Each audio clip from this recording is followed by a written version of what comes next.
Hey everybody, we're back with another beer review. It's Dave, Pat, and Maury from the Erie Better Beer Bureau. Today we're reviewing Fuller's Vintage Ale. This is a 2009 bottle, so it's got 3 years of age on it. This is again thanks to Pat Webster here. bought a bottle for each of us for Christmas in 2009. Right. It's 2012. And we're about to get them on now. Yeah. So, they recommend that you age this. They say that it's supposedly in its prime at 3 to 4 years. We're drinking it at a little over 3 years here. 3, yeah. It's 8.5%. We're drinking it at cellar temperature, just like they recommend. Right. So, without any further ado, I say we find out what this thing's all about. the bottle itself weighs at least 7 or 8 pounds. I mean... Yeah, the English, they definitely don't skimp on the glass. No, the weight of the glass alone. Yeah.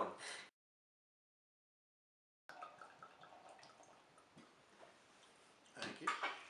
The bottle number is 147516 on mine, so it came a little later than Dave's, but... It's less than 100 bottles apart on the line, so that's... Better late than never. And they both made it to Erie, so... Nicely done. Alright.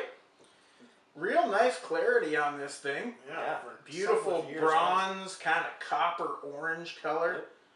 There's a little bit of haze in A there. little bit of haze, but got almost 2 fingers of basically just an off-white color head. Yeah. I wouldn't even... Almost white. Yeah, it's a It's good border like a nice on white. cloud. Almost like a honey color. Mm-hmm. Yeah. Bread everywhere. Malty, Yeah. bready, Bread. sticky, sweet. Kind of citrusy almost. Yeah, Bread. I almost want to say I get like a woody, like earthy smell out of this too. A little I'm bit getting- down underneath there. Yeah. Yeah. Bottom, I'm getting a huge amount of just caramel malts up Yes. there. Yeah, Maybe a right. little bit of English toffee. Cheers.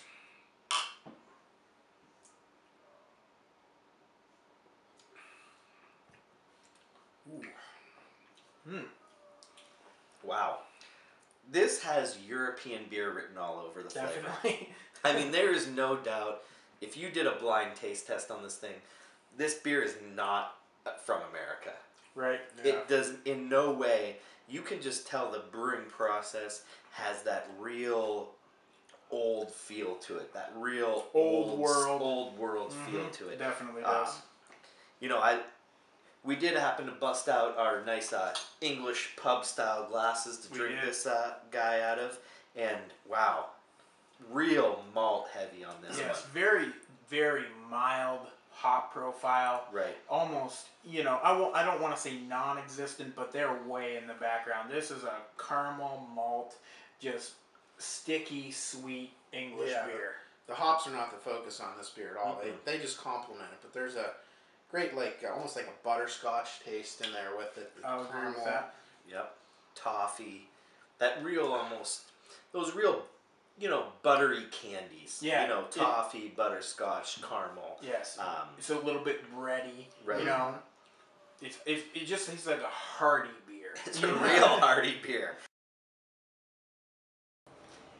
For the mouthfeel on this, I'm going to have to go the upper side of medium. Yeah. You know what I The mean? way upper side. Yeah, Yeah. the borderline of Yeah. medium heavy. Yes.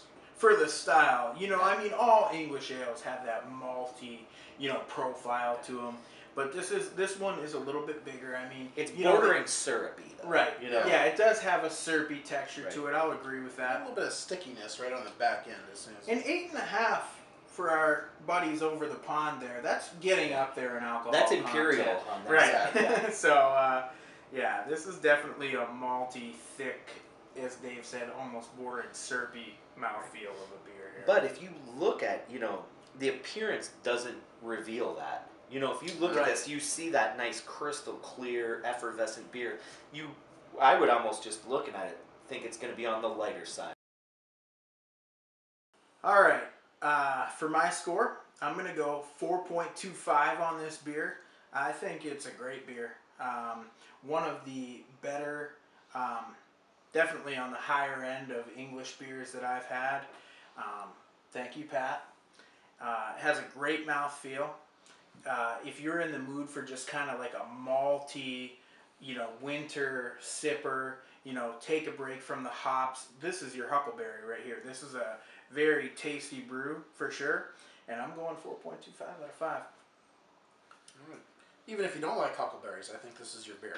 This is. I'd also give this one a 4.25. It's really nice. I mean, usually it's Jay saying this, but it's really drinkable. Goes down easy. It's real. I mean, granted, drinking this, I feel like I could get full drinking this beer just because it's so heavy. Like, it's a thick, hearty, delicious beer, and I'm going to enjoy it while I have it here. You know, I think I'm going to round it out and just say 4.25 as well. I agree with you guys.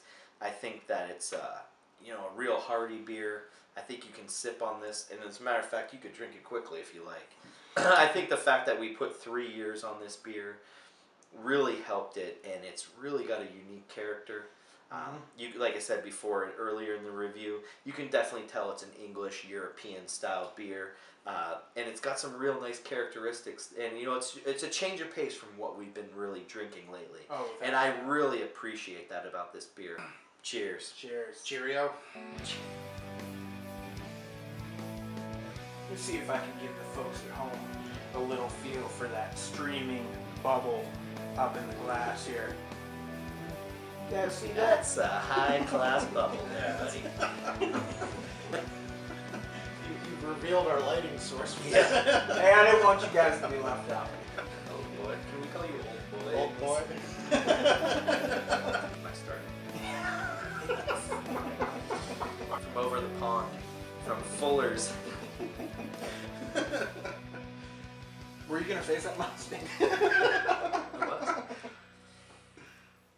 Today we're